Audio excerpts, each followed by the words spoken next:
Hello, আসসালামু আলাইকুম সবাইকে। আমি আজকে বানাবো কলিজা ভুনা।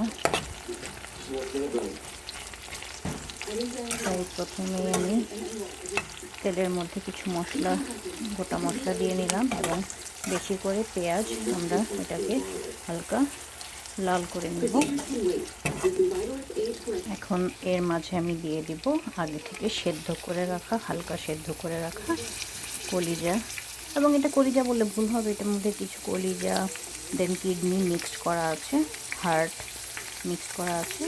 তো এই জন্য মিক্স করে এখন একটু সেদ্ধ করে নিয়েছিলাম যেন এর মধ্যে যে পানিটা থাকে সেটা বের হয়ে যায়। এবং এর মধ্যে এখন আমি এটা দিয়ে ভালো করে নেড়ে চেড়ে এবং এর মধ্যে কিছু মশলা অ্যাড করব।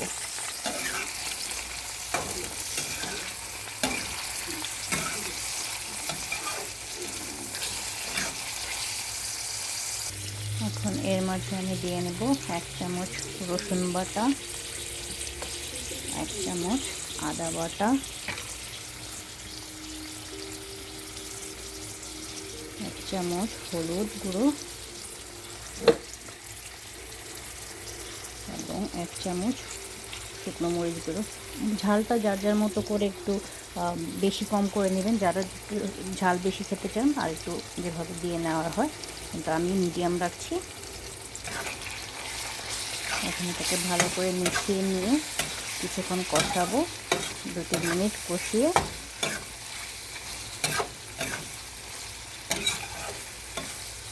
আমরা কিছুক্ষণ এই মশলাটাকে কষিয়ে নিব যেন যে আদা রসুন বা মশলার যে কাঁচা গন্ধটা সেটা যেন চলে যায়।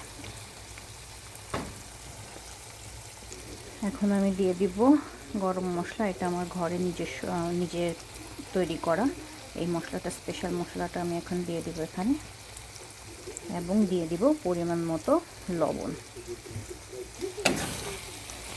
এই মশলাটি দিয়ে এখন আবার আমি 2-3 মিনিট ভালো করে ভেজে নিয়ে তারপরে এতে কিছু পানি দিয়ে ভালো করে সেদ্ধ হওয়ার জন্য আমি রেখে দেব।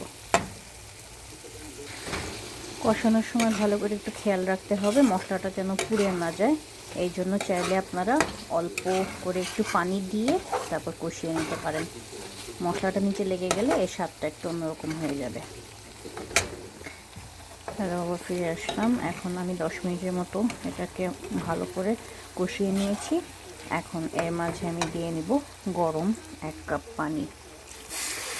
এখানে আপনারা গ্রেভিটা যে যার মতো করে রাখতে পারবেন। কেউ যদি চান গ্রেভি বেশি রাখবেন। আমি এটা একদম মাখা মাখা করব, তাই এটাকে যেহেতু আমি 10 মিনিট কষিয়ে নিয়েছি এবং আমি এর আগে সিদ্ধও করে নিয়েছি, সো এটাতে আমার এই পানিটাতে হয়ে যাবে। এবং এটাকে আমি এখন সুন্দর করে ঢেকে দিব এবং ফিরে আসবো 10-15 মিনিট পরে। হ্যালো, আবার ফিরে আসলাম। 10-15 মিনিট হয়ে গেছে, এটা কষানো শেষ। দেখুন এটার কালারটা এখন কত সুন্দর লাগছে। এটা একদম হয়ে গেছে। এই পর্যায়ে আমি কিছু পেঁয়াজ মোটা করে কাটা এটাকে একটু ভেজে এটা দিব। এটা অপশনাল, আপনারা কেউ দিলে দিতে পারেন, না দিলে না দিলে, কিন্তু এটা আমার ভালো লাগে দেখতে এবং দেখতেও সুন্দর লাগে যে এটার উপর একটু মোটা মোটা করে পেঁয়াজ থাকবে। এটা আমার ভালো লাগে, কিন্তু এটা সম্পূর্ণ অপশনাল। এই পেঁয়াজটা আমি মিশিয়ে দিলাম। দেখুন দেখতে জিনিসটা কত সুন্দর লাগছে এই পেঁয়াজটা। এখন ফাইনাল আমি এর উপরে একটু ভাজা জিরের গুঁড়ো দিয়ে দিব এবং এতে খুব একটা সুন্দর সুঘ্রাণ আসে। এর মাঝে এখন আমি জিরের গুঁড়োটা দিয়ে দিচ্ছি।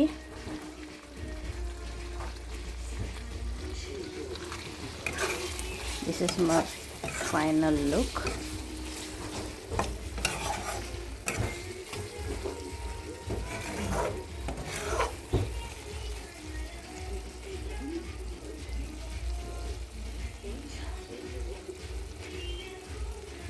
এটা অনেক সুন্দর একটি ঘ্রাণ বেরিয়েছে।